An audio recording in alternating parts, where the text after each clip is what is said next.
नमस्कार मंडळी. उपवासाला तेच तेच साबुदाणा खिचडी, साबुदाणा वडा खाऊन कंटाळा आला असेल, तर आज आपण उपवासाची मस्त भन्नाट रेसिपी घेऊन आलेली आहे मी तुमच्यासाठी. खूप छान रेसिपी आहे, बनवायला अगदी सोपी आहे. साबुदाणा वडा बनवण्याऐवजी पर्यायी म्हणून तुम्ही ही रेसिपी बनवू शकता. हे साबुदाणा कटोरी चाटची रेसिपी आहे, बनवायला अगदी सोपी आणि खायला खूप भारी लागते. आपण नेहमी उपवासाला साबुदाणा खिचडी, साबुदाणा वडा करतो किंवा वरईचा भात, मसाला वरईचा उपमा करतो. पण त्याऐवजी तुम्ही एकदा हे उपवासाचा कटोरी चाट नक्की बनवून बघा. सगळ्यांना खूप आवडणारी रेसिपी आहे.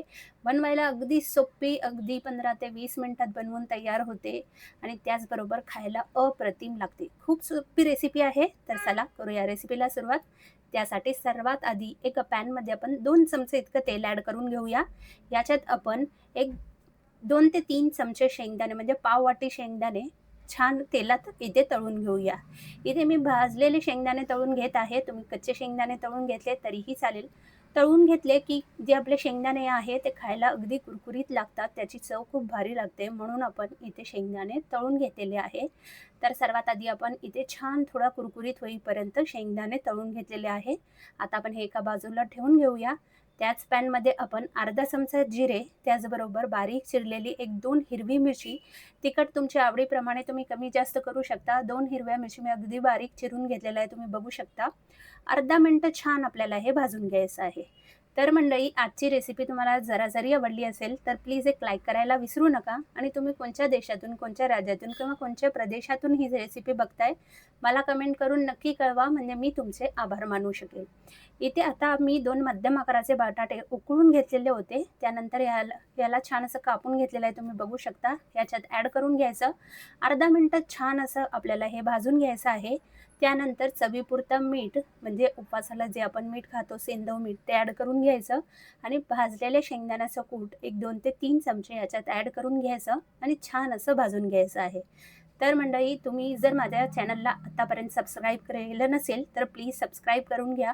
आणि सबस्क्राईबच्या बटन बाजूलाच एक बेल आयकन असतं, त्याला सुद्धा प्रेस करून घ्या, म्हणजे माझा व्हिडिओ सर्वात आधी तुमच्यापर्यंत पोहोचू शकेल. झाकण लावायचं आणि छान अशी एक वाफ काढून घ्यायची. इथे तुम्ही बघू शकता, एक 2 ते 3 मिनिटं छान आपण याची वाफ काढून घेतलेली आहे. बटाटे मस्त असे खमंग झालेले आहे, तुम्ही बघू शकता. आता गॅसची फ्लेम बंद करून घ्यायची. एका वाडग्यामध्ये हे भाजलेले बटाटे आहे आपले, हे काढून घ्यायचे आणि छान असं थंड करून घ्यायचं आहे. आज आपण चाट बनवणार आहोत, म्हणून आपण हे जे सर्व साहित्य बनवणार आहोत याला छान असं थंड करून घ्यायचं. आता आपण इथे घेणार आहोत भिजवलेले साबुदाणा. तर साबुदाणा मी 3 ते 4 तास भिजवून घेतलेलं होतं.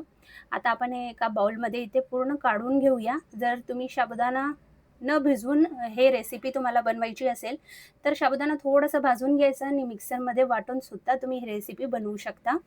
त्यानंतर आपण इथे 3 ते 4 चमचे भाजलेले शेंगदाण्याचा कूट याच्यात ॲड करून घ्यायचा. म्हणजे जसं आपण साबुदाणा वडा करतो, अगदी त्याचप्रमाणे हे आपल्याला बनवून तयार करून घ्यायचं आहे.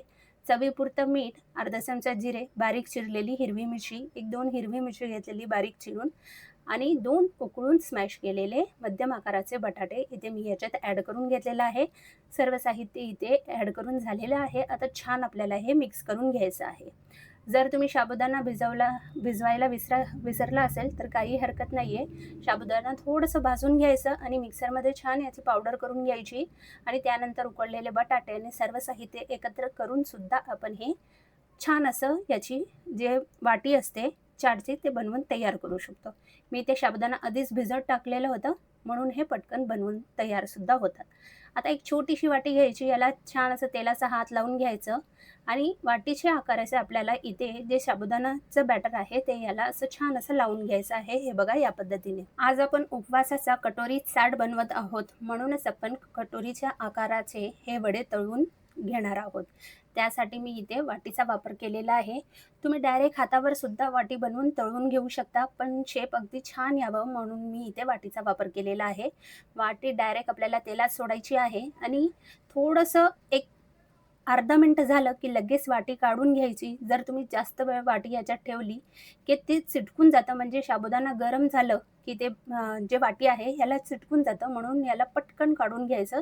त्यानंतर जे वाटी आहे याला छान खरपूस असं आपल्याला भाजून घ्यायचं आहे. खूप सोपी रेसिपी आहे, पटकन बनवून तयार होते आणि खायला अप्रतिम लागतं. तर थोडीशी वेगळी पद्धतीची उपवासाची ही रेसिपी एकदा नक्की ट्राय करा. तुम्हाला नक्कीच आवडणार आहे आणि खायलासुद्धा खूप टेस्टी लागते. नेहमी-नेहमी आपण साबुदाणा वडा करतो उपवासाचा, पण साबुदाणा वडा पर्यायी आपण हे सुद्धा बनवू शकतो. साबुदाणा वडा बनवतो त्याच प्रकारे आहे, पण थोडीशी वेगळी पद्धत आहे आणि खूप भारी लागते खायला. आता हे खरपूस छान तळून झालेलं आहे. तुम्ही बघू शकता मस्त कलर आलेला आहे. याच प्रकारे आपण जे वाट्या आहे ते तळून इथे तयार करून घेऊया. हे बघा दुसरी वाटीसुद्धा मी तेलात सोडलेली आहे. तेलात सोडले की एक 3 ते 4-5 सेकंद झाले की लगेच आपल्याला ते काढून घ्यायची आहे. खूप जास्त वेळ जर वाटी आपण तेलात ठेवली, तर ते साबुदाण्याला चिटकून जाईल, ते निघणार नाही. म्हणून पटकन आपल्याला ते काढून घ्यायची आहे. हे बघा, जर कडा निघत नसेल, तर इथे चाकूच्या मदतीने आपण ते सोडवून घेऊया, म्हणजे आपली वाटी मस्त छान अशी तयार होते. याच प्रकारे आपण वाटी इथे तळून तयार करून घेऊया. हे बघा या पद्धतीने. जर ते थोडंसं फुललं असेल, तर असं चमच्याच्या मदतीने थोडासा दाब द्यायचा. म्हणजे जी आपली वाटी आहे अगदी खोलगट होते आणि जे आपण बटाटा इथे मसाला बटाटा बनवून तयार करून घेतलेलं होतं, ते याच्यात छान असं आपल्याला भरायला मदत होते. तर आता आपण जे बटाटा सर्वात आधी मसाला बटाटा बनवून तयार करून घेतलेलं होतं, ते आपण ह्याच्यात ॲड करून घेऊया. आता सर्वात शेवटी आपण हे जे वाटी आहे, ते चाट याचं आपण बनवून तयार करून घेऊया. आता मी इथे उपवासाची चटणी बनवलेली आहे. ह्याची रेसिपी मी आधीसुद्धा माझे रेसिपीमध्ये दाखवलेली आहे. याची लिंक मी आय बटनवर देते, ते तुम्ही तिथे जाऊन चेक करू शकता. ओलं नारळ, शेंगदाणे, दही आणि त्याचबरोबर चवीपुरतं मीठ आणि हिरवी मिरची ॲड करून ही चटणी बनवून तयार करून घेतलेली आहे. जर तुम्हाला उपवासाला कोथिंबीर चालत असेल, तर कोथिंबीर ॲड करून सुद्धा तुम्ही ही चटणी बनवू शकता. त्यानंतर इथे मी गोड दह्याचा वापर केलेला आहे. त्याऐवजी तुम्ही खजुराची चटणी जर बनवून तयार करून घेतली उपवासाची, तरीही चालेल. पण मी इथे गोड दही याच्यात ॲड करून घेतलेली आहे. याने सुद्धा याची चव अप्रतिम लागते. आता त्यानंतर छान असं दही आपण ह्याच्यावर ॲड करून घेतलेलं आहे आणि सर्वात आधी आपण जे शेंगदाणे तळून घेतलेले होते, ते आपण ह्याच्यावर ॲड करून घेऊया. खूप सोपी रेसिपी आहे मंडळी, खायला अगदी भारी लागते. मसाला बटाटा आहे, त्याचबरोबर चटणी आहे, गोड दही आहे, मस्त खरपूस भाजलेले तळलेले शेंगदाणे आहे आणि सर्वात शेवटी डाळिंबाचे दाणे. दिसायला अप्रतिम दिसत आहे, तितकंच खायला खूप टेस्टी आहे. उपवासाला जर आपण नेहमी-नेहमी ते साबुदाणा खिचडी किंवा साबुदाणा बटाटा वडा खायला आपल्याला कंटाळा आला असेल, तर एकदा ही रेसिपी नक्की ट्राय करा. तुम्हाला नक्कीच ही रेसिपी आवडणार आहे. वरचं आवरण जे आहे ते अगदी मस्त क्रिस्पी आणि जे आपण ह्याच्यात साहित्य ॲड केलेलं आहे ते मस्त आंबट, गोड, तिखट अशी रेसिपी आहे. तर कशी वाटली मंडळी आजची रेसिपी? कमेंट करून नक्की कळवा. व्हिडिओ आवडला असेल तर व्हिडिओला लाईक करा, शेअर करा आणि सबस्क्राईब करायला विसरू नका. तर चला पुन्हा भेटूया अशी छान-छान रेसिपी मी तुमच्यासाठी घेऊन येत राहणार आहे. तोपर्यंत मस्त खा, स्वस्त राहा आणि सर्वात महत्त्वाचं म्हणजे आनंदी राहा. धन्यवाद.